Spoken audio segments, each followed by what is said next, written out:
Hey guys, it's Brian with Untitled 40. I've been scouring the internet looking for alternative uses for the freeze dryer, and I think I found quite a few interesting. Oh no, that's okay. That's what we're doing today. We're gonna dunk a tablet underwater, and I found all kinds of alternative uses for the freeze dryer. And it seems like the longer I look, the more things I find that you can do for alternative uses on your freeze dryer. We're gonna touch on two of those today. We're gonna do a couple of electronics. We're gonna do this Nook tablet. I'm gonna do an old cell phone, and then we're gonna do some document recovery. These are old books. You could also do this with anything that's paper if it's been waterlogged or been in a flood or anything like that. I think for the sake of our experiment, I'm going to leave that in there for a few minutes. In the meantime, we're going to dunk these books and get them nice and waterlogged, because usually if books or documents or anything like that have been water damaged or in water, they're pretty much so damaged that they're just kind of a loss at that point. So I want to let these sit in here and really soak up water underwater for quite a while. So the phone's been underwater for probably about 3 minutes now, and I can't believe it. It's actually still working, but I think for the purpose of this video, I think we want to keep it under there maybe until it does not work. The Nook I shut off as soon as it got under the water. And with electronics, not only would you want to power them off, you'd want to get to the battery and pull the battery or the power source out if it's possible. So our Nook has been underwater for about 10 minutes now. I think I'm actually going to take it out. We'll put it on a tray. This phone has been underwater. I can't believe it's still working. Let's see, it says 242 now. I'll have to look back and see how long. I think this case might actually be keeping some water out, but I'm still pretty impressed that it's working. We'll throw it back in there. I'm gonna give it a few more minutes. If it's not shut off by then I don't know, I guess it's a waterproof phone. These two books I'm gonna leave in until they sink, and that way we know that they're good and waterlogged.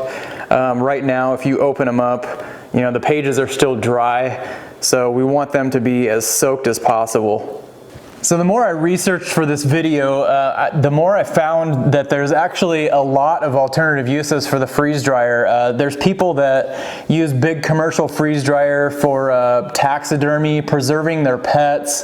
There's document recovery like we're doing today. There's nutraceuticals. People will freeze dry shark cartilage and just things that they use for ingredients in other things. I didn't find a whole lot on electronics recovery, but I have seen things on some of the freeze drying groups where people have had success restoring cell phones, restoring laptops, things like that. And with electronics, especially little electronics, which most are these days, it's hard to get all of that moisture, and obviously that's what you're doing with freeze drying, removing all of the moisture in hard to get places. And this stupid phone is still working. I'm just trying to kill it and it won't die. Another interesting thing that you can do is seeds. You can freeze dry seeds, you can freeze dry floral, flowers, plants, things like that. And something else interesting is you can freeze dry soil. So I'm going to touch on that in a later video, but that's definitely something that I kind of want to do a deep dive on. And then the last thing that I've seen people do with a freeze dryer is actually freeze dry starter cultures. So for probiotics, yogurts, and sourdoughs, things like that. That's another thing that I'd love to do a video on. If anyone has any experience with starter cultures or sourdoughs, or if you have any other ideas of ways you can use your freeze dryer, leave me a comment down in the comment section. I'd love to chat with you. Well, it looks like our books are starting to kind of bloat up and get distorted, so we'll just let those sit until they sink, I think. Our phone is still going. I can't believe this thing. I'm just going to keep it under there and I'll check back in with you. So a couple reasons why I wanted to do this video. The document recovery thing is really cool. I never really thought about it, but especially really antique things and irreplaceable things, if you can save a document or a book or anything like that from being water damaged, there's a lot of potential uses for that, and it's probably something that's kind of an untapped market, maybe a way that you could make a little extra money if something came up like that. But I would think that museums, places like that would just really be interested, or at least to know that there's a resource out there for this type of thing. And the electronics, same thing, just an extra way that you could make a little bit of money. I've never seen that service offered by anyone. Okay, well, our books are good and soaked, And this one is really slimy on the outside. You can see all this crud in the water, but they're starting to get warped. The pages are getting wavy, kind of what you're used to seeing when something gets waterlogged. So I think those are good to go. Our phone, I finally pulled this thing out, and as of a couple minutes ago, the screen wasn't coming on. The bottom lights right here were coming on, but the screen's no longer working, so I think we'll call that ready to go as well. So I've got the freeze dryer. It's pre-frozen. It's at 11 degrees right now. I stuck the two electronics on one tray, and then this book was so thick that I just opened it up so it can fit under here. But we're gonna get these rocking and rolling, and we'll see you in a second. All right, well that was a really quick cycle. We're at 18 hours and 15 minutes.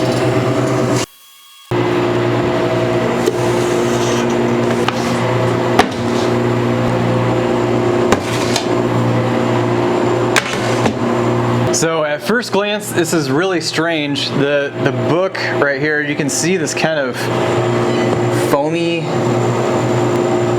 stuff. It's almost like I really don't know what the heck that is. I'm wondering if maybe that's just stuff that was in the book that was like mildew, stuff like that has just come out. You can see that this stuff is really puffy. There is still some ice in here, so it's not completely done. But surprisingly, this thick one did not really work. You can see it's real puffed up. It did take some of the waviness out, and I think if it was a single document, or maybe even just a few sheets of paper, I think that it would be able to save that document. This book also did not really work. It just kind of puffed up.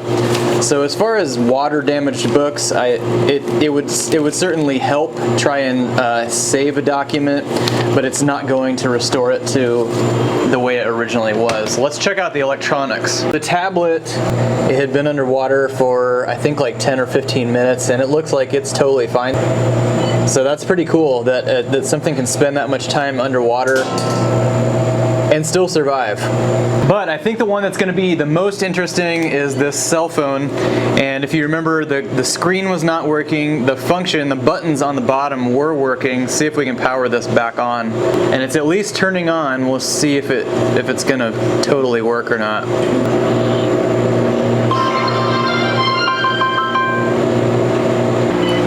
So buttons are lit up again. So we didn't find a whole lot of success today, but it could possibly be for electronics. It could save you. This also spent, I don't even know, 20-25 minutes underwater, which it's kind of impressive that it even still works. But it was able to stay underwater like that, and it did survive the freeze drying process. It's at least as good as when we put it in there, which is interesting. Even the books, they didn't really do that great, but I'm gonna keep doing these kind of experiments just to see if we can find some alternative uses for the freeze dryer. I'm hoping that I can have good success with doing some soil, some seeds, and maybe some starter culture. So I'll do that in a future video. And if you guys want to see more videos like that, just make sure you let me know in the comments and give me a thumbs up if you enjoyed the content. And in the meantime, this is Retired at 40. Remember to live life simple, and we'll catch you next week.